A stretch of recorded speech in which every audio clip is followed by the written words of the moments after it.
அன்பான வணக்கம். உரைக்கல் நிகழ்ச்சிக்கு உங்களை வரவேற்கிறேன். இந்தியா பாகிஸ்தான் இடையே ஆபரேஷன் சிந்தூர் சமீபத்தில் தான் சீஸ்ஃபயர் ஆச்சுது. உலகம் முழுவதும் பேசப்பட்ட ஒரு ஆபரேஷன். இந்த நேரத்தில் யார் யாரெல்லாம் இந்தியாவிற்கு அரணாக நின்றார்கள், யாரெல்லாம் பாகிஸ்தானுக்கு அரணாக இருந்தார்கள் அப்படின்னு பார்க்கும்போது இந்தியாவுக்கு ஒரு மிகப்பெரிய சப்போர்ட் இருந்துச்சு. இந்த நேரத்தில் பாகிஸ்தானுடைய பாதுகாப்புத்துறை அமைச்சர் ஒரு பேசிய பேச்சு விவாத பொருளாக மாறி இருக்கிறது. பாதுகாப்பு அம்சம் தாண்டி இந்த உலகத்துல போர் நடைபெறுகிறது அப்படின்னா அதுக்கு காரணம் அமெரிக்கா தான். கடந்த 100 ஆண்டுகளில் பல போர்கள் அவங்க போர் வெப்பன்ஸை விற்பனை செய்யறதுக்காகவே போரை கட்டமைக்கிறாங்கன்னு பாகிஸ்தான் பாதுகாப்புத்துறை அமைச்சர் சொல்லி இருக்கிறார். இந்த இடத்தில் அமெரிக்கா ஒரு ஆயுத வியாபாரியா அப்படிங்கிற ஒரு கேள்வியோடு தான் இந்த விவாதத்தை நம்ம துவங்குறோம்.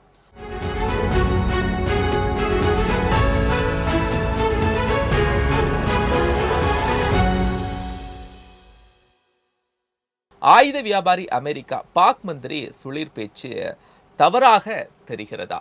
இந்த விவாதத்தில் 2 கருத்துரையாளர் நம்மோடு பங்கெடுக்கிறாங்க. நான் கருத்துரையாளர்களை உங்களுக்கு அறிமுகம் செய்கிறேன்.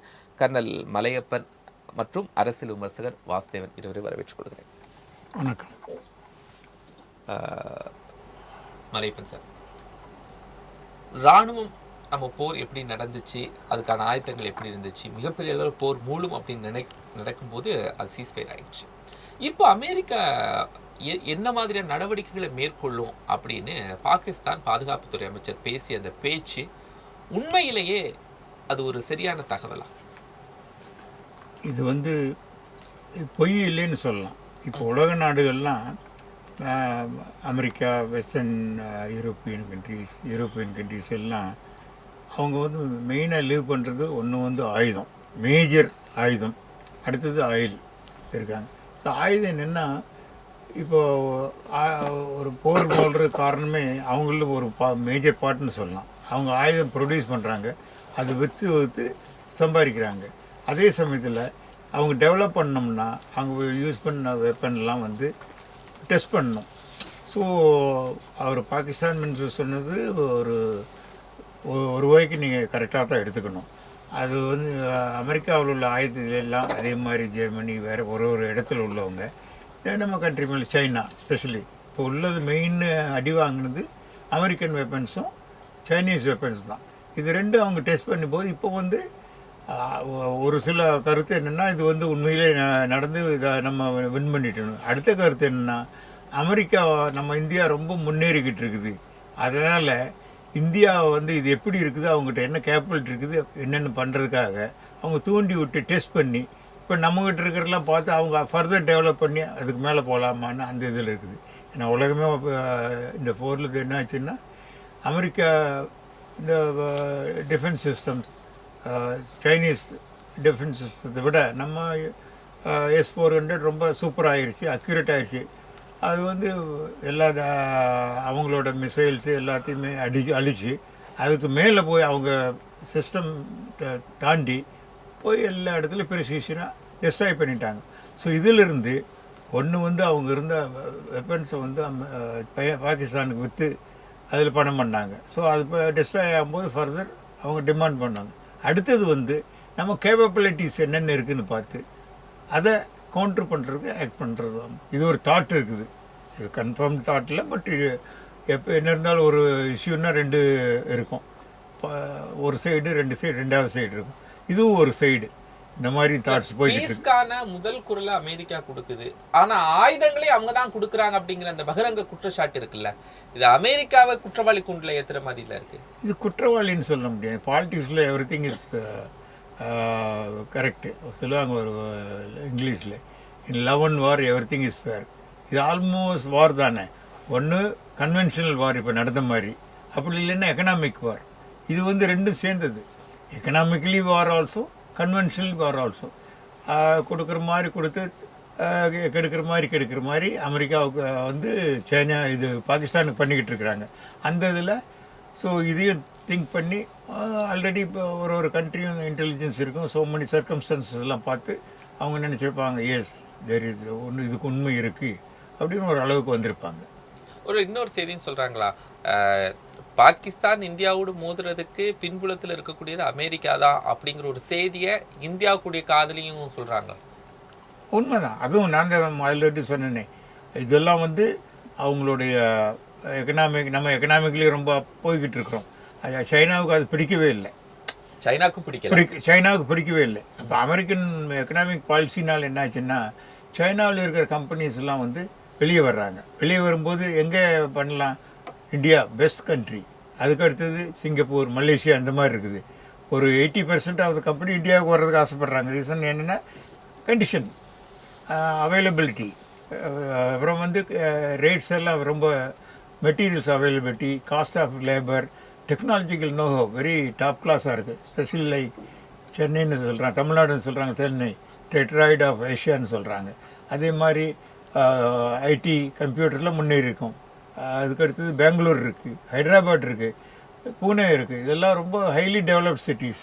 ஸோ என்ன வேணாலும் சீப் லேபர், சீப் ப்ராடக்ட் இருக்கும். அதே சமயத்தில் விற்கும்போது ஹை ப்ராஃபிட்டில் விற்கலாம்.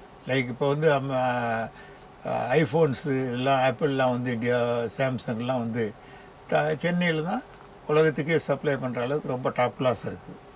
இப்போ இவர் ட்ரம்ப்பு கூட ஆப்பிள் ஃபோனுக்கு 25% டேக்ஸ் வச்சுருக்காரு.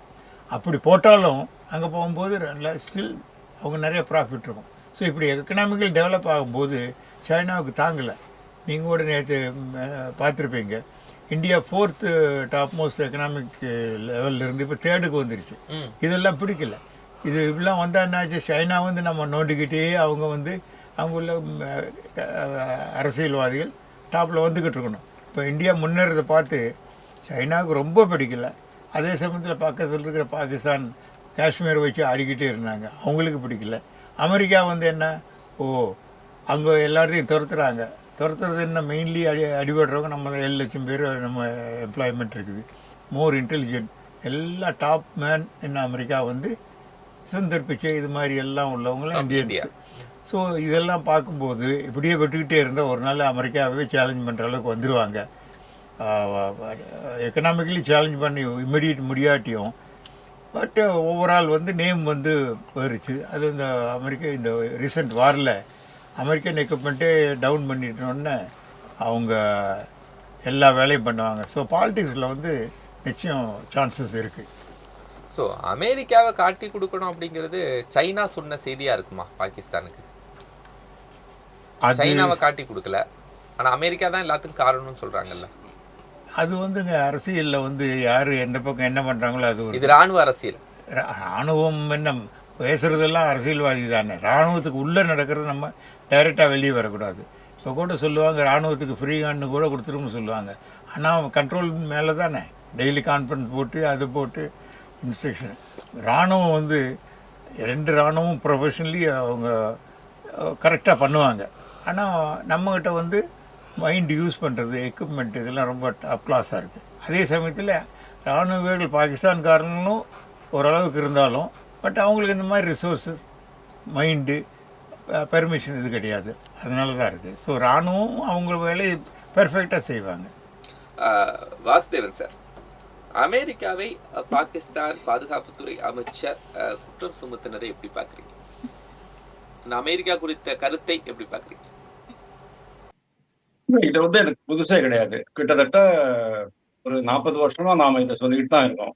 அமெரிக்கா தான் வேர்ல்டுலயே மிகப்பெரிய டெரரிஸ்ட் நேஷன் அப்படின்னு நான் சொல்லியிருக்கேன். அதாவது பிரைவேட் கம்பெனியில் நான் வேலை பண்ற சமயத்துல சில செமினார்ஸ்ல எல்லாம் கலந்துக்கும் போது நானே இதை சொல்லியிருக்கேன். டெரரிஸ்ட் நேஷன் நான் ஏன் சொல்றேன் அப்படின்னு சொன்னா, உலகத்துல இருக்கிற பல்வேறு நாடுகளை அவங்க வந்து ஒரு அச்சுறுத்தலோட தான் வச்சுட்டு இருந்திருக்காங்க.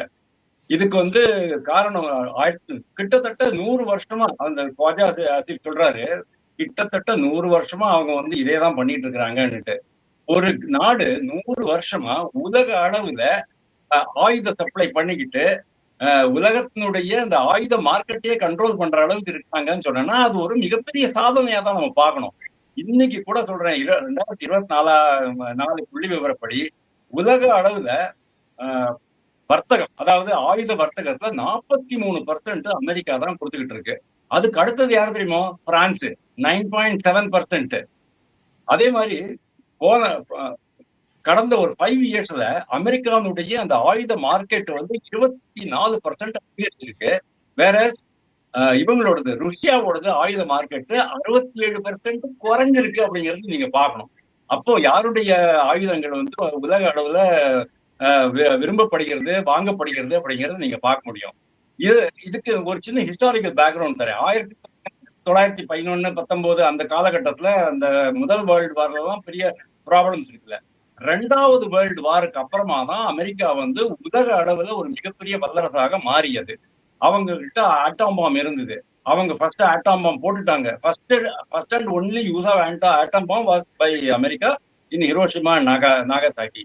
அதுக்கப்புறமா தான் வந்து என்பிடி வந்தது, a International Atomic Energy Agency வந்தது. அதுக்கப்புறமா வந்து நோ ஃபர்ஸ்ட் யூஸ் பாலிசி நம்ம எல்லாம் சைன் பண்ணிருக்கோம்ல, நோ ஃபர்ஸ்ட் யூஸ் பாலிசி அதெல்லாம் நம்ம கொண்டு வந்திருக்கிறோம். அதுக்கப்புறமா வியட்நாம் வார் வந்தது பாருங்க. அப்பதான், அதாவது வியட்நாம் வார் வந்து 1948, 49 ஆரம்பிச்சிருந்தாலும் கூட நார்த் வியட்நாம், சவுத் வியட்நாம் அப்படிங்கிற அந்த ரெண்டுக்கு வர சண்டையில சவுத் வியட்நாமுக்கு வந்து இவங்க, அதாவது பிரிட்டனு, யூரோப்பு, யுஎஸ்ஏ இவங்க எல்லாம், அது வந்து கம்யூனிஸ்ட் கண்ட்ரி நார்த் வியட்நாம். அப்போ எங்கெங்கெல்லாம் வந்து கம்யூனிசம் வளர ஆரம்பிக்கிறதோ அங்கெல்லாம் அமெரிக்கா உள்ள போய் உட்காந்துக்கிட்டு வேலை பண்ணிக்கிட்டு இருக்கோம். ஸோ 20 வருஷம் போருக்கு பிறகு வியட்நாம்ல 58,220 சோல்ஜர்ஸ், அமெரிக்கன் சோல்ஜர்ஸ் வந்து மரணிக்கிறாங்க, அதாவது உயிரிழப்பு ஏற்படுறது. அதுக்கப்புறமா தான் அவங்க வந்து விட்டா போறண்டா சாமின்னு சொல்லிட்டு ஓடி போறாங்க. அதாவது அந்த கண்டிஷன்ல அவங்களுக்கு 20 வருஷம் அந்த போரை நடத்தினதே ஒரு மிகப்பெரிய சாதனையா நம்ம பாக்குறோம். But at the same time விரட்டி அடிக்கப்பட்டார்கள் அப்படிங்கிறது உண்மை. அந்த சமயத்துலதான், அதாவது 1961 ஐசனோவர், ட்வைட் ஐசனோவருடைய அந்த பிரசிடென்சில தான் இந்த ஒரு புது கான்செப்ட் ஆரம்பிக்கிறாங்க. அதாவது மிலிட்டரி இண்டஸ்ட்ரியல் காம்ப்ளெக்ஸ் அப்படிங்கிறது ஒரு கான்செப்ட். அதாவது உலக அளவுல நம்ம வந்து இந்த ஆயுத சப்ளையை அப்பவே டிசைட் பண்ணிட்டாங்க சார். அதாவது வேர்ல்ட் வார் II முடிஞ்ச உடனே அவங்க ஆரம்பிச்சிட்டாங்க. ஆனா அதுக்கு ஒரு ப்ராப்பர் ஸ்கேல் கொடுத்தது வந்து ட்வைட் ஐசனோவர் தான். அதுல மிலிட்டரி இண்டஸ்ட்ரியல் காம்ப்ளெக்ஸ்னு ஒரு தனி காம்ப்ளெக்ஸ் அவங்க பண்ணிட்டாங்க. இன்னைக்கு வந்து அவங்க அமெரிக்காவுடைய டிஃபென்ஸ் ப்ரொடக்ஷன், டிஃபென்ஸ் உற்பத்தி, அதாவது ராணுவ தளவாடங்கள் உற்பத்தி அவங்களுடைய மொத்த ஜிடிபியில எவ்வளவு பர்சன்ட்னு பாத்தீங்கன்னா ரொம்ப ரொம்ப கம்மியா இருக்கும். இவ்வளவுதான் அப்படின்னு நீங்க கேட்பீங்க. 1.8% தான் அவங்க, 8.81% தான் அவங்களுடைய மொத்த ஜிடிபியில இருக்கு. ஆனா அதனுடைய பின்விளைவுகள் என்ன அப்படிங்கிறது நீங்க பார்க்கணும். ஏன் வந்து எம்ஐசி, அதாவது மிலிட்டரி இண்டஸ்ட்ரியல் காம்ப்ளெக்ஸ் அப்படிங்கிறது ஒரு மிகப்பெரிய கான்செப்ட் அமெரிக்காவை பொறுத்த வரைக்கும். அமெரிக்காவுடைய பொருளாதாரம் மொத்தமா அதுக்கு மேலதான் டிபெண்ட் ஆயிட்டு இருக்கு. எம்ஐசி மட்டும் கொஞ்சம் சுணக்கம் ஏற்பட்டது, கொஞ்சம் ஒழுங்கா வேலை பண்ணல, அதுங்களுக்கு ஆர்டர் கிடைக்கல அப்படின்னு சொன்னா அமெரிக்க பொருளாதாரமே வீழ்ச்சி அடைந்து விடுங்கிற அளவுக்கு அதுக்கு எப்படி இம்பார்ட்டன்ஸ் கிடைக்கிறது அப்படின்னா, அந்த எம்ஐசியை சுத்தி இருக்கிற, ஓகே நீங்க போயிங் பண்ணலாம், நீங்க இன்டர்கான்டினென்டல் பேலிஸ்டிக் மிசைல்ஸ் பண்ணலாம், ராடர் சிஸ்டம் பண்ணலாம், டெலிவரி சிஸ்டம் பண்ணலாம், எல்லாமே பண்ணலாம், ராக்கெட் லான்ச்சர் பண்ணலாம், ஓகே எல்லாமே ஓகே. கன்வென்ஷனல் வெப்பன்ஸ் கூட பண்ணலாம், சும்மா துப்பாக்கி கூட பண்ணலாம். ஆனா அதை சுத்தி இருக்கிற மற்ற தொழில்களுடைய வளர்ச்சி இருக்கு இல்லையா, அதுக்கு மேல இருக்கிற டிபெண்டன்ஸ் இருக்கு இல்லையா. ஒரு ஸ்டடி என்ன சொல்றாங்க, அமெரிக்கன் ஸ்டடி தான் நாங்க கோட் பண்றேன், 60%, அதாவது இந்த மிலிட்டரி இண்டஸ்ட்ரியல் காம்ப்ளெக்ஸுக்கு மேல டிபெண்ட் ஆயிருக்கிறது 60% அப்படிங்கிறாங்க. அதாவது அமெரிக்க ஜிடிபியினுடைய, அமெரிக்க ஜிடிபி $30 trillion, கிட்டத்தட்ட 60%, $18 trillion அப்படின்னா நீங்க இமேஜின் பண்ணி பாருங்க. அப்படின்னா அவங்களுக்கு வந்து அந்த இண்டஸ்ட்ரீஸ்க்கு, அந்த இண்டஸ்ட்ரிக்கு எவ்வளவு அதிகமான ஆர்டர்ஸ் கொண்டு வரணும்னு நீங்க பாருங்க. இதைத்தான் ட்ரம்ப் வந்து முதல்ல வந்த போது பண்ணினாரு. 2017 வந்த உடனே அவர் என்ன பண்ணாரு ஞாபகம் வச்சுக்கோங்க சார்.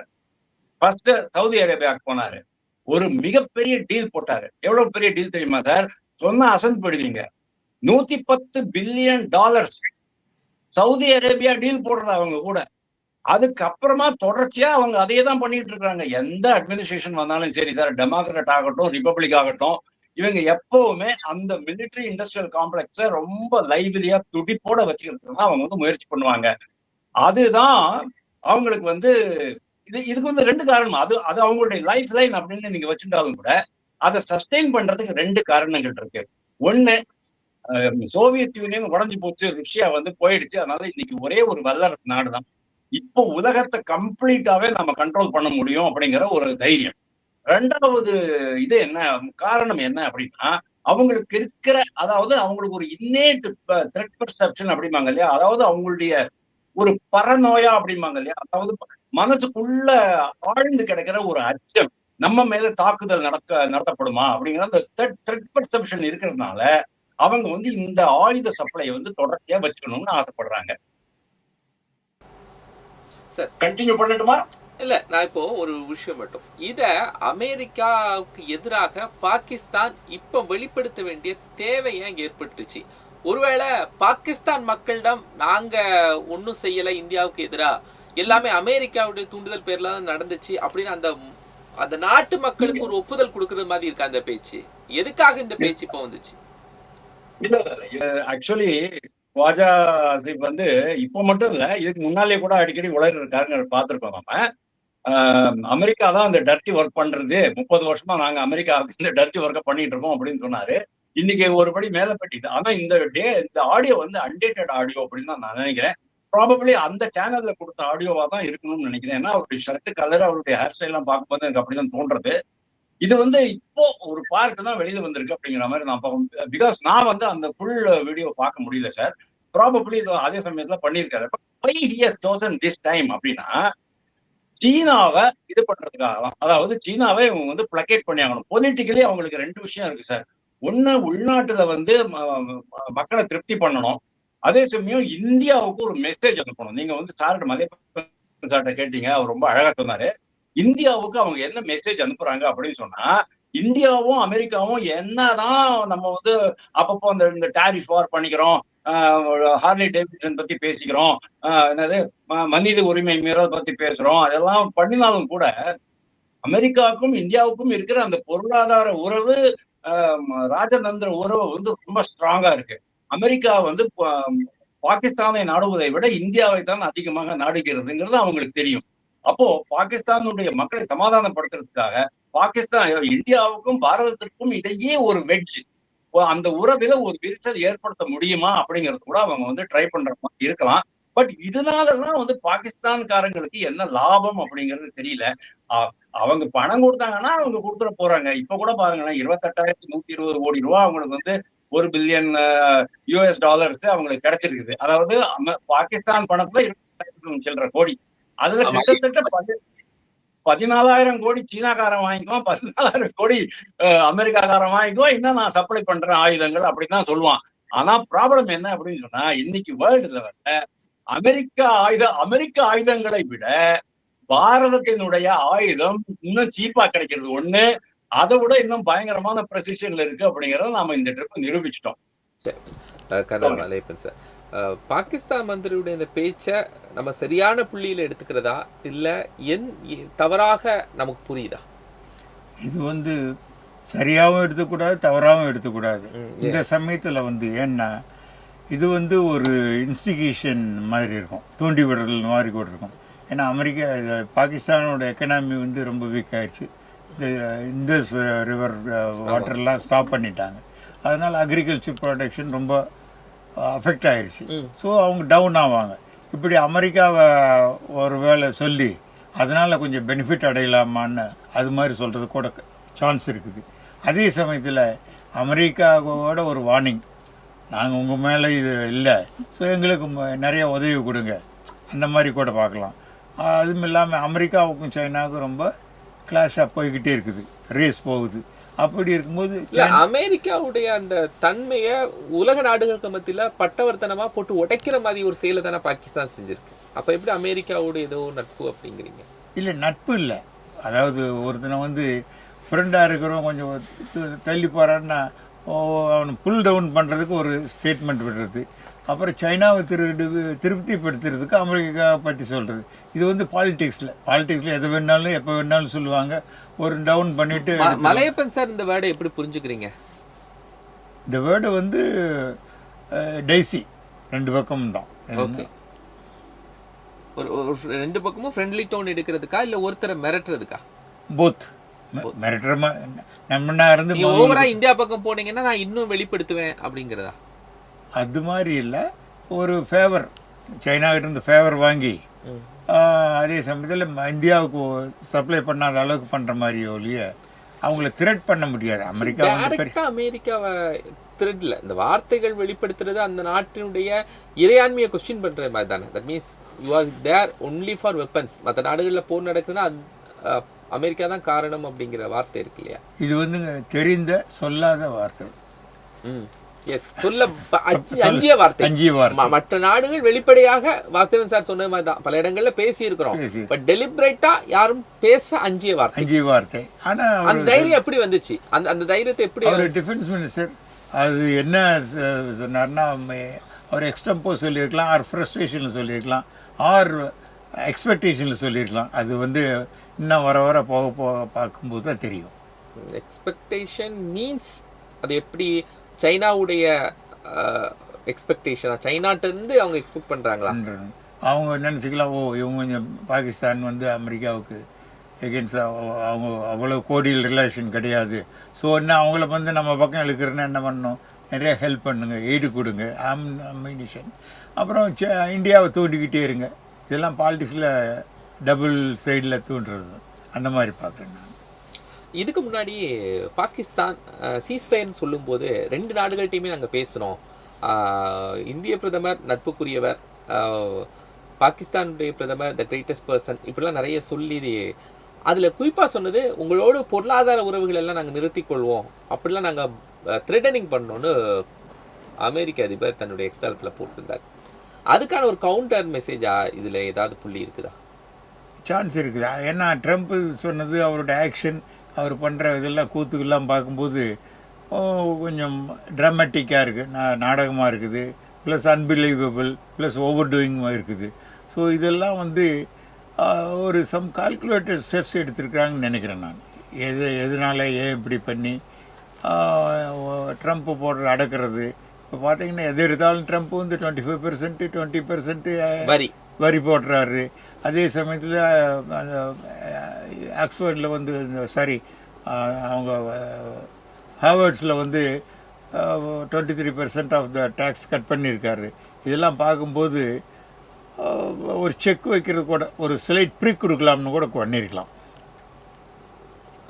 அமெரிக்காவுக்கு ஒரு செக் வைக்கிற மாதிரி ப்ரிக், ஒரு ஊசியில் குத்துற மாதிரி குத்தி விட்டால் கொஞ்சம் ஏதாவது சுதாரிப்பாரோ என்னமோன்னு இருக்கலாம். அமெரிக்கா மாதிரியான ஒரு நாடுகளுடைய பார்வையில் பாகிஸ்தானுடைய இந்த பேச்செல்லாம் காது கொடுத்து கேட்குற மாதிரியான ஒரு சூழ்நிலையில் இருக்கிறாங்களா? இல்லை, நான் இன்னொரு விஷயமும் கேட்க வேண்டியது இருக்குது. இந்தியா தூதுக்குழு அனுப்புகிறாங்க, ஒரு ராஜாங்க ரீதியிலான ஒரு தூதுக்குழுவை அனுப்பி பாகிஸ்தானில் இருக்கக்கூடிய அணு ஆயுதங்கள், அவங்களுடைய பயங்கரவாதம் குறித்து பட்டவர்த்தனமாக எல்லா நாடுகளுக்கும் தெரிவிக்கிறதுக்கு. இந்த நேரத்தில் தான் மற்ற நாடுகளுடைய குறையையும் பாகிஸ்தான் எடுத்து சொல்லுது. இன்னொன்று பாகிஸ்தானும் மாதிரியான ஒரு குழுவை என்ன பண்ணுறாங்க, அனுப்பிச்சிருக்காங்க. இதெல்லாம் கோரிலேட் பண்ண முடியுதா? எல்லாம் கோரிலேட் பண்ணி, ஏன்னா இப்போ வந்து 2 கண்ட்ரி அடிச்சுக்கிட்டாங்க. அடித்து ஆக்சுவலாக வந்து நம்ம ரொம்ப வின் பண்ணி அவங்களை டேமேஜ் பண்ணிட்டோம். அதே சமயத்தில் அவங்க பாகிஸ்தானில் அதை ஒத்துக்கவே இல்லை. இது வந்து நாங்கள் வந்து டெரரிஸ்ட்டை காட்டி எங்களுக்கு என்கொயரி பண்ணி ப்ரூவ் பண்ண நாங்கள் ஒழிக்கிறோம்னு சொல்லிக்கிறாங்க. அதாவது அவங்க வந்து டெரரிஸ்டே கிடையாது, நாங்கள் நல்லவங்க, இந்தியா வந்து சப்போர்ட்டிவ் டாக்குமெண்ட் கொடுத்தா நாங்கள் எல்லாம் பண்ணுறோம்னு சொல்கிறாங்க. அதே சமயத்தில் அங்கே டெரரிஸ்ட் இறந்தவனை போய் அந்த இராணுவம் மந்திரி எல்லாம் கொண்டாடுறாங்க. ஸோ இதெல்லாம் வந்து எதுக்காக வேண்டின்னா அவங்களோட நாங்கள் ஒன்றும் சலைச்சவும் கிடையாது. இந்தியா அங்கே உள்ள ரேடியோ டிவி எல்லா சேனல்லையும் சொல்கிறாங்க, நாங்கள் தான் கரெக்டான ஃபிட்டிங் ரைட் ரெஸ்பான்ஸ் கொடுத்து இந்தியாவை செக் பண்ணிட்டோம். அதுக்கு மட்டும் இல்லாமல் இந்த பார்லிமெண்ட்டில் அவருடைய பிரைம் மினிஸ்டரோட ஸ்பீச் பார்த்தீங்கன்னா என்ன ஆக்ரோஷமாக பேசுகிறாரு. அதாவது எல்லாமே ஜெயிச்சுட்டு கடைசியில் சரி சமாதானம் போகலாம் விட்டுருக்குன்னு. அதுக்கு பரிசாக வந்து சீஃப் ஆஃப் ஆர்மி ஸ்டாஃப் இருக்குது, இராணுவ தளபதியை சீஃபிலிருந்து இப்போ வந்து ஃபீல்ட் மார்ஷல் ஆக்கியிருக்காரு. முதல்ல 4 ஸ்டார் ஜென்ரல், அதாவது நம்ம ஆர்மி சொல்ல போனால் இங்கே போகும்போது 4 ஸ்டார் இருக்கும், கார்லாம் போகும்போது 4 ஸ்டார். அவர் 5 ஸ்டார் இது ஃபீல்ட் மார்ஷல் ஆகிக்கிறாங்க. ஃபீல்ட் மார்ஷல்னால் நெவர் ரிட்டையர்ஸ், அவர் சாகிற வரைக்கும் ரிட்டையர் ஆக மாட்டார். ஸோ அவருக்குள்ள ப்ரிவிலேஜ் எல்லாம் ஒரு ஏடி போஸ்ட்லேருந்து ரிட்டையர் ஆனாலும் கூட அது எல்லாம் லைஃப் லாங் கிடச்சிக்கிட்டு இருக்கும். அப்படி இருக்கும்போது என்ன, யாருக்கு இது மாதிரி பண்ணுவாங்க? ஊரில் ரொம்ப வெற்றி கண்டு பிரமாதமாக பண்ணவங்களுக்கு அது மாதிரி பண்ணுவாங்க.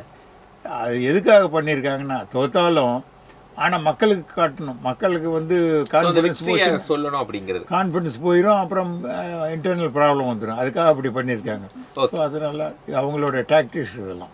வாஸ்தவன் சார், இந்தியா ஒரு ஷார்ப்பான மூவ் பண்ணுது, வேர்ல்டு முழுவதும் ஒரு குழுவெல்லாம் அனுப்பியிருக்காங்க. அந்த நேரத்தில் பாகிஸ்தானுடைய சின்ன சின்ன நகர்வுகள் கூட நம்மெல்லாம் முக்கியமான கருத்தா எடுத்துக்கிறது மாதிரி இருக்கா, இல்லை அதை புறந்தள்ளிட்டு போகணுங்கிற மாதிரி இருக்கா? சார் இது வந்து நாய் தான் சார் வாலை ஆட்டும், வால் வந்து நாயை ஆட்டாது. இதுதான் பாகிஸ்தானுக்கு இது பொருந்தும். பாகிஸ்தான் வந்து அமெரிக்காவை கையை முறுக்கிறதுக்கோ இல்ல அமெரிக்காவுக்கு செக் வைக்கிறதுக்காகவோ அல்லது அமெரிக்காவை இந்தியாவுக்கு எதிராக பயன்படுத்துறதுக்காகவோ அவங்க பண்ணிட்டாங்க நான் நம்பல. இது வந்து ப்ராபப்ளி ஸ்லிப் ஆஃப் த டங்கு.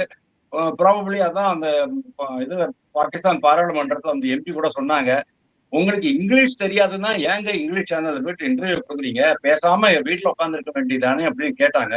அதனால இது வந்து அவருடைய தேவையற்ற ஒரு இதுதான் அப்படின்னு நான் பாக்குறேன். It's a kind of political suicide for that minister. ஏன்னா இது வந்து அமெரிக்கா கண்டிப்பா இது வந்து சாதாரணமா எடுத்துக்க போறது இல்லை. ஏன்னா இன்னைக்கு அமெரிக்கா இஸ் எக்ஸ்போஸ்டு.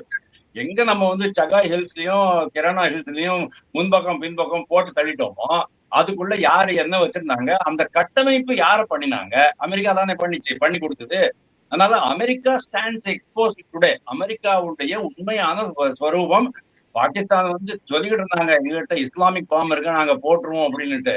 ஆனா அந்த பாம் டெலிவரி பண்ற அளவுக்கு கூட அவங்களுக்கு வந்து கெப்பாசிட்டி கிடையாதுங்கிறது நம்மளுக்கு தெரிஞ்சிருந்தது. ஆனா அமெரிக்கா இந்த அளவுக்கு அங்க இது இன்ஃப்ராஸ்ட்ரக்சர் கட்டமைப்பெல்லாம் பண்ணி வச்சிருக்காங்கிறது இப்போ வந்து எக்ஸ்போஸ் ஆகி போச்சு இல்லையா.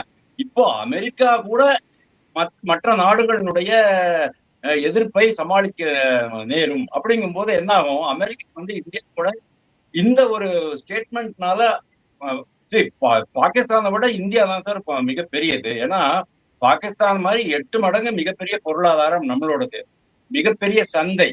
இன் அடிஷன் டு தட் நம்ம வந்து டெக்னாலஜிலையும் சரி மற்ற இடங்களையும் சரி நாம தான் வந்து டாப்ல இருக்கோம். அதாவது மற்ற நாடு பாகிஸ்தானை பொறுத்தவரை பாகிஸ்தான் ஒண்ணுமே கிடையாது. அதனாலதான் இந்தியா வந்து இப்போ எமர்ஜிங் பவர் எது அப்படின்னு பாத்தீங்கன்னா சைனா. ருஷ்யாவை ஓரளவுக்கு நம்ம கண்ட்ரோல் பண்ண முடியும். ஆனா சைனாவை கண்ட்ரோல் பண்றதுதான் வந்து அமெரிக்காவுக்கு ஒரு மிகப்பெரிய ப்ராப்ளமா இருக்கு. இந்த பாகிஸ்தான்ல இருக்கிற அரசுக்கும் சரி ராணுவத்துக்கும் சரி கொஞ்சம் கூட மண்டையில மூளையே கிடையாது. அவங்களுக்கு தெரிய மாட்டேங்குது அமெரிக்கா தங்களையே சீனாவுக்கு எதிராக பயன்படுத்துகிறார்கள் அப்படின்னுட்டு. சீனாவும் பாகிஸ்தானை அமெரிக்காவுக்கு எதிராக பயன்படுத்திக்கிறார்கள். இதுதான் ஜியோ பொலிட்டிக்கல் ப்ராப்ளம். இந்த ப்ராப்ளத்தை அவங்க புரிஞ்சுக்க மாட்டேன்றாங்க. சீனா இவங்க வந்து இவங்களோட க்ளோஸ் ஆயிட்டாங்கன்னா யுஎஸ் க்ளோஸ் ஆயிட்டாங்க. ஆனா அட் த சேம் டைம் யுஎஸ்ஏடைய ஆதரவு அவங்களுக்கு வேணும். ஏன்னா ஐஎம்எஃப் மாதிரியே வேர்ல்டு பேங்க் மாதிரி எங்கேயாவது பணம் வேணும்னு சொன்னா உடனே இவங்க தான் சொல்லி அவங்க ஏற்பாடு பண்றாங்க. வீட்டோ ரைட் இல்ல இல்லைன்னா ஓட்டிங் ரைட் இல்ல அப்படிலாம் சொன்னாலும் சொல்றீங்களா? ஆமா அமெரிக்கா கண்டிப்பா அமெரிக்கா இதுக்கு வந்து சார் 25வது முறையாக அவங்களுக்கு வந்து ஐஎம்எஃப் லோன் கிடைச்சிருக்குன்னு சொன்னா இதனுடைய பின்னணியில நீங்க யாரு இருக்காங்கன்னு பாருங்க. ட்ரம்ப் முதல் முறை வந்து பதவி ஏற்ற போது அவர் என்ன சொன்னாரு, ஐஎம்எஃப்க்கு வேர்ல்டு ஹெல்த் ஆர்கனைசேஷனுக்கு எல்லாம் நாங்கெல்லாம் கான்ட்ரிபியூட் பண்ண மாட்டோம் அப்படின்னு சொன்னாரு. இந்த ட்ரிப் என்ன சொன்னாரு, நேட்டோவுக்கு மொத்த செலவையும் அமெரிக்கா பண்ணாது அப்படின்னு சொன்னாரு. இதை சொன்ன உடனே ஐரோப்பிய நாடுகள்லாம் தகதகான்னு குதிக்க ஆரம்பிச்சிட்டாங்க. ஐயோ நம்மளுக்கு வந்து பாதுகாப்பு இல்லாம போயிருமேடா அப்படின்னுட்டு. ஸோ அமெரிக்காவே அதாவது இந்த வேர்ல்டு ஆர்டர் வந்து கொஞ்சம் கொஞ்சமா சேஞ்ச் ஆகிட்டு இருக்கும் போது இன்னைக்கு சீனாவை மட்டும் தான் கண்ட்ரோல் பண்ணி ஆகணும். டிராகன் எப்படி கண்ட்ரோல் பண்ணணும் அப்படின்னா பாகிஸ்தானால பண்ண முடியாது, இந்தியாவால தான் அதை பண்ண முடியும் அப்படின்னு அவங்க நினைக்கிறாங்க. அதே சமயம் இந்தியாவுக்கு செக் வைக்கணுங்கிற ஒரே நோக்கத்தினாலதான் அவங்க வந்து சென்ட் மார்டின் ஐலாண்ட்ல எனக்கு வந்து விமானம் கப்பல் படை தளம் அமைச்சு கொடுங்கன்னு சொல்லிட்டு ஷேக் ஹசீனா கிட்ட கேட்டு அவங்க கொடுக்கல அப்படின்னு உடனே அவங்கள விரட்டி விட்டு அங்க ஒரு மிகப்பெரிய கலவரத்தை ஏற்படுத்தி சார் அமெரிக்கா உலகம் முழுவதும் இதைத்தான் சார் பண்ணிட்டு இருக்காங்க. எங்கெங்கெல்லாம் வந்து மிலிஷியா இருக்கோ, மிலிஷியா அப்படின்னு சொன்னா வந்து மிலிட்டரி ரூல் இதுல மியான்மர்ல இருந்தது, பாகிஸ்தான்ல இருந்தது, பங்களாதேஷ்ல இருந்தது. ஏன்னா பங்களாதேஷ்ல கூட இவர் இருந்தார் இல்லையா, அதாவது ஷேக் ஹசீனாவுடைய முஜிபுர் ரஹ்மான் இறந்த பிறகு அவங்க தான் வந்திருந்தாங்க, மிலிட்டரி ரூல் தான் வந்திருந்தது. எங்கெங்கெல்லாம் வந்து ஆயுதம் தாங்கிய படைகள் இருக்கோ, ஃபார் எக்ஸாம்பிள் மியான்மர்ல வந்து ஒரு கிட்டத்தட்ட ஒரு 20-30 படைகள் இருக்கு, அவங்களுக்குள்ள அடிச்சுக்கிட்டு இருப்பாங்க. சிரியால வந்து கணக்கு இல்லாம இருக்கு, எத்தியோப்பியாலையும் ஹூத்தியும் யமன்லயும் கணக்கு இல்லாத அளவுக்கு இருக்கு. பாகிஸ்தானுக்குள்ளேயே நிறைய விஷயங்கள் இருக்கு, நிறைய படைகள் இருக்கு. இந்த படைகள் எல்லாம் வச்சு அதுக்குள்ளேயே கலவரம் பண்ணி பண்ணி ஏன் சார் பலூச்சிஸ்தான் வந்து இன்னைக்கு இவ்வளவு பலூச்சிஸ்தான் லிபரேஷன் ஆர்மி வந்து இவ்வளவு சக்சஸ் ஆக காரணம் என்ன சார்? அவங்களுக்கு யார் சார் ட்ரைனிங் கொடுத்தது? தாலிபான் ட்ரைனிங் கொடுத்தாங்க வச்சுப்பாங்க. தாலிபான் தான் யார் சார் உருவாக்கினது? அமெரிக்கா உருவாக்கிச்சார். எதுக்காக உருவாக்கிச்சு? ருஷ்யாவை விரட்டுறதுக்காக உருவாக்கிச்சு. இப்படியே தான் அவங்க பண்ணிட்டு இருப்பாங்க. இதே கொள்கையை தான் அவங்க தொடர்ந்துகிட்டு இருப்பாங்க. ஆனா ஒரு விஷயம் நான் சொல்றேன், அமெரிக்க பாலிசிக்கும் இஸ்ரேல் இஸ்ரேலை விடவா சார் அமெரிக்காவுக்கு அச்சுறுத்தல் இருக்கு? நீங்க சொல்லுங்க சார். இஸ்ரேல் விடவா அமெரிக்காவுக்கு அச்சுறுத்தல் இருக்கு? இவ்வளவு பெரிய இது நீங்க பண்ணிட்டு இருக்கீங்க. அதாவது உலக அளவுல நீங்க வந்து மைட்டி பவரா இருந்தாலும் கூட, வல்லரசாக இருந்தாலும் கூட, உங்க நாடுக்குள்ளேயே வந்து 2001 அந்த இரட்டை கோபுர தாக்குதல் பண்ணினாங்க இல்லையா சார்? அதுதான் சார் வாட்டர் ஷெட் மொமெண்ட். அது வாஸ்தவன் சாரும் பாகிஸ்தானுடைய அந்த பேச்ச ஓரளவுக்கு இல்ல, அமெரிக்காவின் நடவடிக்கை அப்படிதான் இருக்கும் அப்படிங்கறத ஒத்துக்கிறீங்க? ஆமா, கண்டிப்பா இதுதான் தொடரும் அப்படின்னு நான் சொல்றேன். நன்றி சார், நன்றி. ஆயுத வியாபாரி அமெரிக்கா பாக் மந்திரி சுளிர் பேச்சு தவறாக தெரிகிறதா என்ற விவாதத்தில் 2 கருத்துரையாளர்கள் நம்மோடு பங்கெடுத்தாங்க. கர்னல் மலையப்பன், அரசியல் விமர்சகர் வாஸ்தவன், இருவருக்கும் நன்றி. நன்றி. நேர்களை மற்றும் நிகழ்ச்சி சந்திக்கலாம். நன்றி.